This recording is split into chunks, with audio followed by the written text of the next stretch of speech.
بسم اللہ الرحمن الرحیم۔ السلام علیکم۔ ناول اور ہم کے پیارے سے ناظرین کو ہم اپنے چینل پر خوش آمدید کہتے ہیں۔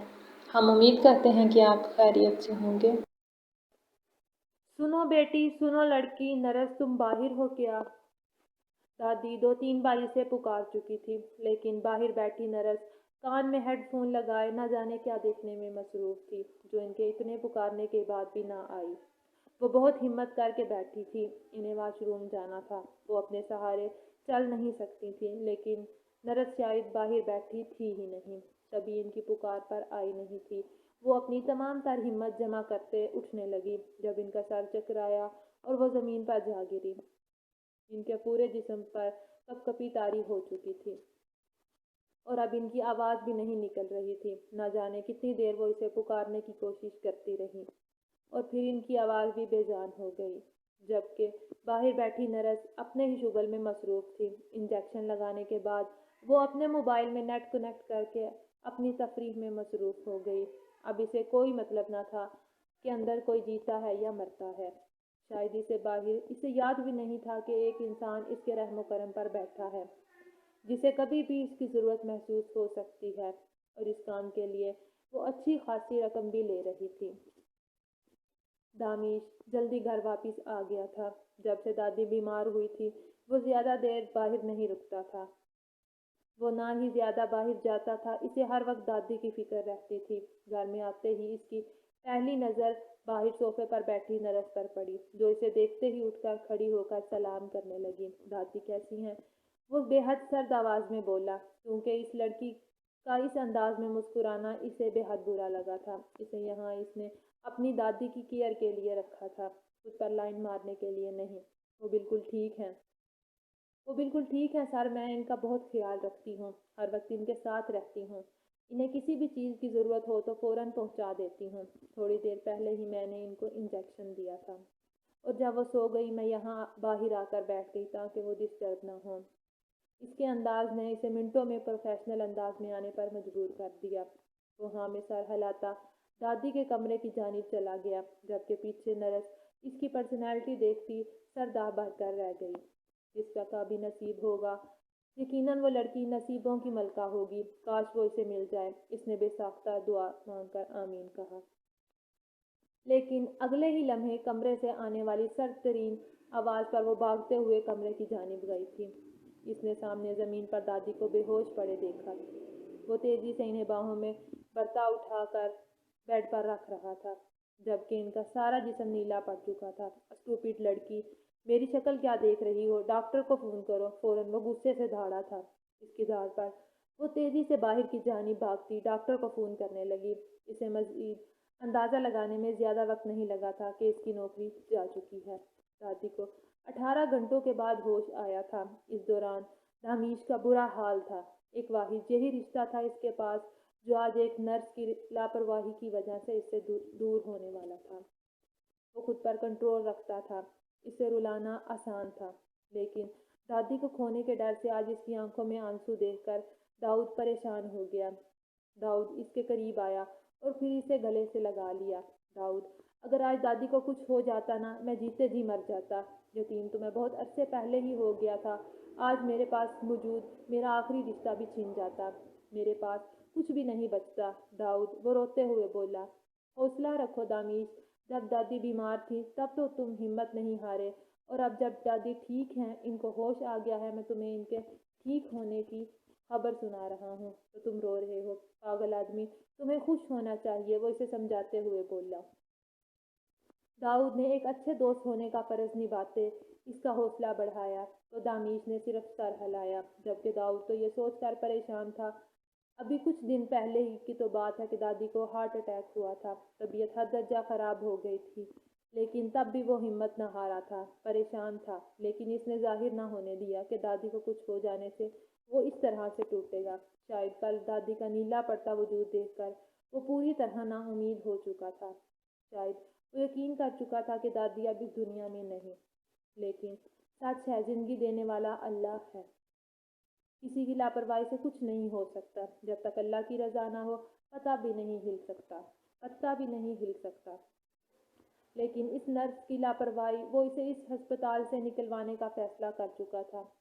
اگر ہسپتال اس کے خلاف ایکشن نہ لیتا تو وہ ہسپتال کو بند کروانے کا فیصلہ بھی کر چکا تھا۔ تم ٹھیک ہو؟ داؤد نے کچھ دیر کے بعد پوچھا تو اس نے ہاں میں سر ہلایا۔ ہاں میں ٹھیک ہوں۔ تو دادی کے پاس رک میں ذرا ایک بار اس ڈاکٹر سے مل کے آتا ہوں۔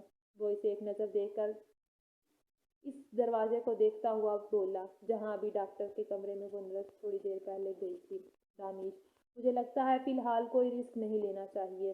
میرا نہیں خیال کہ تجھے ابھی کسی بھی پنگے میں پڑنے کی ضرورت ہے۔ چھوڑو، دفع کرو دادی، اب ٹھیک ہے، ہمیں اسی میں خوش ہو جانا چاہیے۔ داؤد نے اسے سمجھانا چاہا۔ میں بہت خوش ہوں، لیکن آج ڈر گیا تھا یار۔ دادی کو کھونے کے ڈر سے میں تو ٹوٹ چکا تھا یار۔ آج میں ختم ہو جاتا۔ اس لڑکی نے مجھے ختم کرنے کی کوشش کی۔ دادی مر سکتی تھی داؤد، ہمیشہ کے لیے مجھے چھوڑ کر جا سکتی تھی۔ مجھ سے میرا واحد رشتہ چھینا جا رہا تھا۔ اسے تو اس کے کیے کی سزا ضرور ملے گی۔ میں اس غیر ذمہ دار لڑکی کو اس کے انجام تک پہنچا دوں گا تاکہ ساری زندگی یہ کسی اور کے ساتھ ایسا کرنے کے بارے میں سوچ بھی نہ سکے۔ جب تک میں اس لڑکی کو اس کے انجام تک نہ پہنچا دوں مجھے سکون نہیں ملے گا۔ اس کی زندگی کی سب سے بڑی غلطی یہ ہے کہ اس نے میری دادی کے ساتھ لاپرواہی کی ہے، انہیں موت کے منہ تک پہنچا دیا۔ میں ہوں خود غرض داؤد، مجھے دنیا سے کوئی مطلب نہیں، مجھے اس دنیا سے کوئی لینا دینا نہیں، کوئی جیتا ہے یا مرتا ہے، لیکن میری دادی کیوں؟ اس نے میری دادی کو مارنے کی کوشش کی ہے۔ میں اسے اتنی آسانی سے نہیں چھوڑ سکتا، میں اسے معاف نہیں کروں گا۔ وہ اسے دیکھتا کافی غصے سے بولا۔ وہ اسے سمجھانا چاہتا تھا، وہ نہیں چاہتا تھا کہ وہ اس طرح کے کسی بھی بڑے کام میں پڑے۔ ابھی تو دادی ٹھیک ہوئی تھی، وہ نہیں چاہتا تھا کہ وہ فی الحال کسی بھی قسم کے الٹے سیدھے پنگے میں پڑے۔ یقیناً جب دادی کو یہ بات پتہ چلتی تو انہیں بہت تکلیف ہوتی ہے۔ وہ ایک لمحہ اس لڑکی کی زندگی خراب کر رہا تھا۔ اگر اس ہاسپٹل سے نکال دیا جاتا اسے تو اسے کہیں پر بھی نوکری نہیں ملتی، اور دانش کا تو مقصد ہی جیسے بن گیا تھا کہ اس نے ایسا ہی کرنا ہے۔ اسے کوئی فرق نہیں پڑتا تھا کہ اسے نوکری سے نکال دینے کے بعد اسے لڑکی کے ساتھ کیا ہوگا۔ اسے بس یہ پتا تھا کہ اس کی وجہ سے آج اس کا واحد رشتہ اس سے دور ہونے والا تھا۔ اسے عجیب سی ضد ہو گئی تھی اور اب وہ اپنی ضد پوری کرنے کے لیے وہاں جا رہا تھا۔ داؤد کے پاس بولنے کے لیے کچھ نہیں تھا۔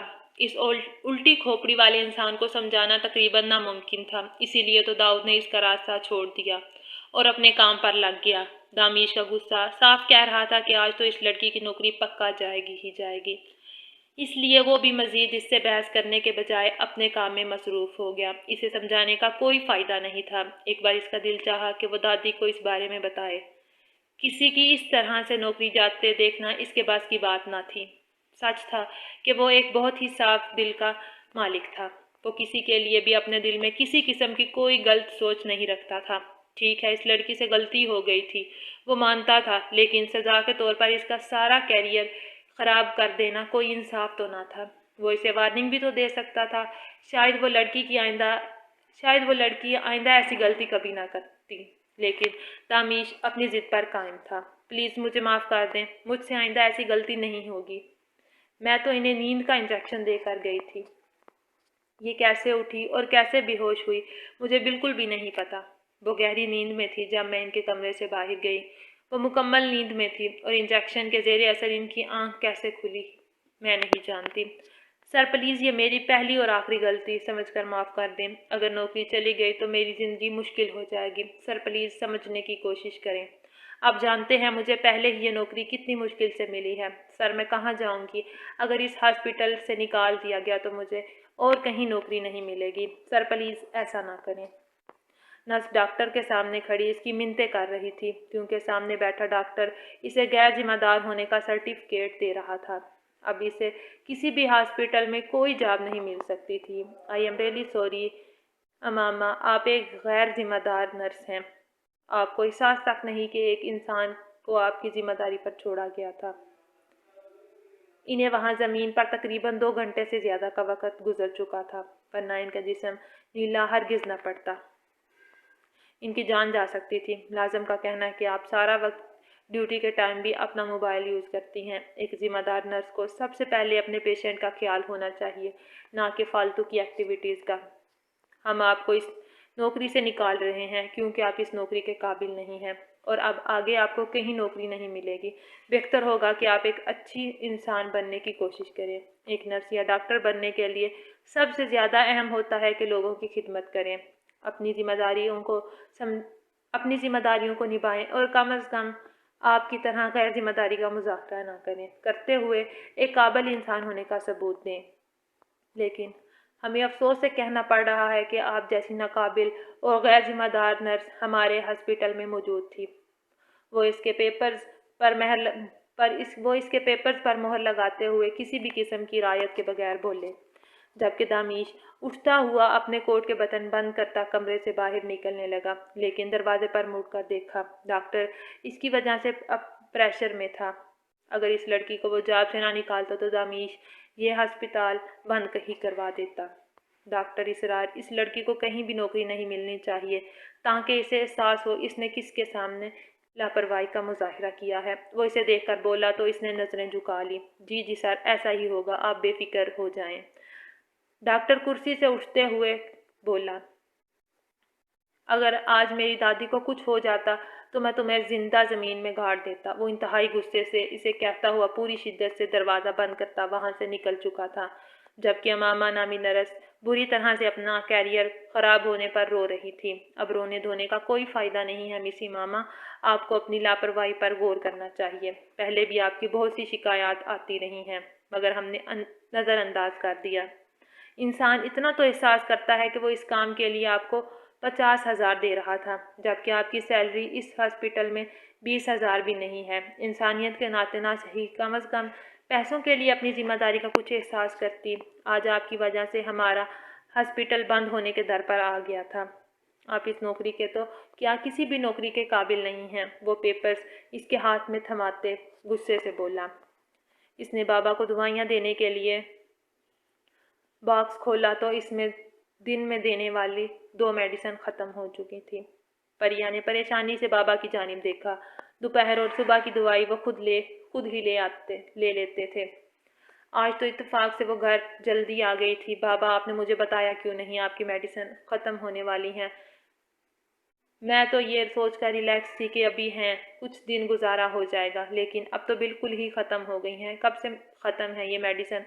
आपने बताया क्यों नहीं? आप यहीं रुकें, मैं लेकर आती हूँ। वो इनसे कहती अपने बैग से पैसे निकालते हुए बाबा ने एक नज़र इसे देखा।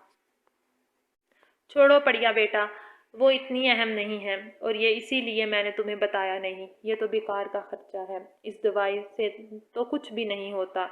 जो मेरी सेहत के लिए वो तो दूसरी है, वो तो अभी भी बहुत सारी रहती हैं, इसीलिए नहीं बताया। तुम बेकार में परेशान हो रही हो। बाबा ने इसे मना करते हुए कहा तो परिया मुस्कुरा दी। मेरे ख्याल से ये बात डॉक्टर ज़्यादा जानता है, जिसने ये इस्तेमाल करने के लिए दी है।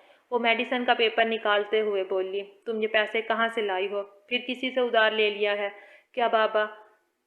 बाबा ने परेशानी से इसके हाथ में मौजूद हजार के चंद नोट देखे थे। नहीं बाबा, किसी से उधार नहीं लिया, बल्कि अपनी सोने की चूड़ियों में से 2 चूड़ियाँ बेच दी। वो सर झुकाते हुए शर्मिंदगी से बोली। तो बाबा ने बेयकीनी से इसे देखा। लेकिन क्यों परिया? वो तुम्हारी माँ की आखिरी निशानी थी। सवाए इन चूड़ियों के और था ही क्या तुम्हारे पास? जेवरात के नाम पर वो भी इतनी हल्की थी कि जेवरात लफ्ज़ की तौहीन हो जाए। क्यों बेच दी तुमने? कल को तुम्हारी शादी करनी है, अगले घर क्या खाली हाथ जाओगी? बाबा बेहद गुस्से से कह रहे थे। मुझे किसी अगले घर नहीं जाना, मुझे इसी घर में रहकर आपकी जान बचानी है। आपसे ज़्यादा अहम मेरे लिए और कुछ नहीं है। आप ठीक हो जाएं, मुझे और कुछ नहीं चाहिए। वो इन्हें देखते हुए बोली। ना मेरी जान, सारी ज़िंदगी इस बूढ़े के सहारे बैठी रहोगी? मैं तुम्हें क्या दे सकता हूँ? मैं तो तुम्हारे सर पर बोझ बन गया हूँ। कैसा बाप हूँ मैं, दिन रात मरने की दुआएं करता हूँ, फिर भी मुझे मौत नहीं आती। भला मुझ जैसा मस्कीन भी होगा इस दुनिया में जो अपनी बेटी के सर पर बोझ बन गया है। मेरी बेटी दिन रात मेरी सेहत के लिए अपनी ज़िंदगी बर्बाद कर रही है। ज़रा सोचो मुझे कैसा लगता होगा। बाबा की आंखें नम होने लगी तो परिया इनके पास आई और इनके साथ सीने से लगकर रोने लगी। बाबा प्लीज़ ऐसा ना कहें, आप मुझ पर बोझ नहीं हैं। बाबा आप तो मेरी ज़िंदगी हैं, आपके होने से मैं हूँ, आपके होते हुए तो किसी की इतनी मजाल नहीं होती कि मुझ पर गंदी निगाह डाल सके। आपका नाम ही मुझे गिरकर उठने की हिम्मत देता है। बाबा आप हैं तो मैं हूँ, प्लीज़ इस तरह की बातें ना करें, आपको कुछ नहीं होगा, मैं आपको बचाऊंगी, मैं आपको बचाने के लिए किसी भी हाथ से गुजर जाऊंगी। वो रोते हुए बोली। बाबा का दिल चाहा कि वो इसे बताएं कि ज़िंदगी और मौत इंसान के नहीं बल्कि अल्लाह के हाथ में है, वो जिसे चाहे ज़िंदगी दे, लेकिन इसके रोते बिलखते वजूद को देखकर वो अपने अल्फाज ना कह पाए। बेटा दुआ करो कि सब कुछ ठीक हो जाए। वो इसके सर पर बोझ सा देते हुए इसे हिम्मत देने लगे। इसके अलावा वो कर ही क्या सकते थे। इंशाअल्लाह सब कुछ ठीक हो जाएगा, मैं अभी आपकी मेडिसिन लेकर आती हूँ। वो इनके करीब से उठते हुए अपने आंसू साफ करके बोली तो बाबा ने कोई जवाब ना दिया, जबकि परिया चादर ओढ़ती पैसे मुट्ठी में दबाए सीधी मेडिसिन शॉप जाने के लिए निकल गई। इसे शॉप वाले अंकल को भी पैसे देने थे, इनका भी काफ़ी उधार हो गया था। वो कहते तो नहीं थे, लेकिन जो चीज़ देनी थी वो देनी थी। बेटा मुझे किसी नर्स की ज़रूरत नहीं है, मैं अब बिल्कुल ठीक हूँ माशाअल्लाह से, और रिजवान हर वक्त मेरे साथ रहता है। तुम मत रखो किसी भी नर्स को मेरे लिए। नर्स या डॉक्टर के करीब होते हुए मैं अपने आप को बीमार महसूस करती हूँ। वो इसे समझा रही थी, लेकिन दामिश के मुंह पर तो सिर्फ एक ही लफ्ज़ था, नहीं। आपसे किसने पूछा? जो मैं कह रहा हूँ वही होगा। सोच रहा हूँ कि टीवी या न्यूज़पेपर पर इश्तिहार दे दूँ कि एक अच्छी और काबिल ज़िम्मेदार नर्स की ज़रूरत है जो आपका बहुत अच्छे से ख्याल रख सके। वो सोचते हुए बोला, बिल्कुल भी नहीं, इसकी हरगिज़ भी ज़रूरत नहीं है, कोई ज़रूरत नहीं है। तुम्हें कोई भी इश्तिहार देने की। रिजवान है तो सही, दादी ने फिर समझाते हुए कहा। रिजवान कोई लड़की नहीं है दादी, आपको वॉशरूम जाने के लिए एक लड़की की ज़रूरत होती है। मैं आपको एक लम्हे के लिए भी अकेला नहीं छोड़ सकता। रिजवान हर वक्त यहाँ आपके साथ नहीं रह सकता, इसीलिए नर्स आएगी और ज़रूर आएगी जो ज़िम्मेदार होगी और अपनी ज़िम्मेदारी को अच्छी तरह से समझती होगी। वो फैसला करते हुए फ़ोन निकाल कर दाऊद को कॉल करने लगा। तूने कौन सा मेरी कोई बात आज तक मानी है जो अब मानोगे? मैं ही पागल हूँ जो तुम्हें समझाती रहती हूँ, दादी नाराज़गी से बोली। इन्हें लगा था कि इस तरह से कहने पर हो सकता है कि वो अपनी बात से पलट जाए, लेकिन दामिश शाह के अल्फाज तो कुछ और ही थे। अगर आपको ये बात पता है तो क्यों फजूल की बहस करती हैं मेरे साथ? बात मानना तो मैंने कभी अपने बाप की नहीं सीखी। आप तो फिर बाप की माँ हैं, वो इन्हें समझाते हुए बोला। इसके लबों पर बेहद दिलकश मुस्कुराहट थी। दादी तो बस इसकी नज़र ही उतार सकती थी। बेसाख्ता इनके मुंह से निकला माशाअल्लाह निकला, जबकि वो दाऊद की कॉल अटेंड करते ही कमरे से बाहर निकल गया। जबकि दादी ये सोच रही थी कि अब पिछली फैशन देवा की तरह एक और फैशन देवा इनके घर आने वाली है। पहले ही वो इमामा की हाई हील की टिक टक टक टक की वजह से काफ़ी ज़्यादा उकता चुकी थी। अंकल ये सारी दुआइयाँ दे दें, तकरीबन 1 महीने की हैं, और ध्यान से इनमें से कोई भी छोड़िएगा नहीं, और बिल्कुल सही हिसाब से दीजिएगा कि कोई काम ना पड़ जाए। बाद में वो शॉपकीपर को दवाइयों की लिस्ट पकड़ाते हुए बोली, और साथ ही इन्हें उधार के पैसे देने लगी जो वो पहले इनसे लेकर गई थी। हाँ हाँ बेटा, परेशान होने की ज़रूरत नहीं, मैं सारी दवाइयाँ दे दूँगा, और ये दवाई तुम अभी रहने दो, हो सकता है ज़रूरत पड़ जाए। और ये पैसे तुम अभी रहने दो, हो सकता है ज़रूरत पड़ जाए। बुरे वक्त का पता नहीं होता, कुछ ना कुछ तो पास होना चाहिए। पैसे अपने पास ही रखो, जब नौकरी लग जाएगी तो वापस कर देना। अंकल ने इंसानियत निभाते हुए परिया को इनकी बात बिल्कुल ठीक लगी। फ़िलहाल इन्हें पैसों की ज़रूरत थी। अंकल इंशाअल्लाह जैसे ही मेरी नौकरी मिलेगी मैं सारे पैसे लुटा दूंगी, इसने पैसे वापस मुट्ठी में दबाते हुए कहा। अंकल ने मुस्कुराकर इसके सर पर हाथ रखा। परिया की हिम्मत से तो इस मोहल्ले के सब लोग ही वाकिफ थे। वो अकेली जान इतना कुछ कर रही थी। इस छोटी सी लड़की की हिम्मत पर तो हर कोई हैरान रह जाता था। अंकल दवाइयाँ ढूंढने लगे थे तो वो वहीं साथ रखी कुर्सी पर बैठ गई। टीवी चैनल चल रहा था और न्यूज़ चैनल पर कोई ताज़ा तरीन खबर चल रही थी। वो सरसरी से अंदाज में सुनने लगी। इसने बस एक नज़र उठाकर देखा तो अपनी ही क्लास की सबसे मॉडर्न लड़की लैला नज़र आई। फिर वो मगरूर शख्स जो इसे अस्पताल में मिला था। इस शख्स ने लैला के मुंह पर तमाचा मारा। और अपने लफ्ज़ों के तीर मार मार कर इसे लहू लहान कर डाला। वो बेयकीनी से देख रही थी कि ये वही शख्स था। इसे पहचानने में बिल्कुल भी गलती नहीं हुई थी, लेकिन लैला को क्या ज़रूरत थी ऐसे घटिया शख्स के मुंह लगने की। लैला इन लड़कियों में से थी जो कपड़ों की तरह बॉयफ्रेंड बदलती थी। पिछले 2 साल से वो एक साथ पढ़ रही थी और इन सालों में इसने एक बार भी कभी लैला को मुखातिब नहीं किया था, और लैला भी अपने स्टैंडर्ड के लोगों से ही बात करती थी। स्कॉलरशिप पर आई लड़कियों से इसका कोई लेना देना नहीं था, और ना ही वो इस तरह की किसी लड़की को वो मुंह लगाना पसंद करती थी।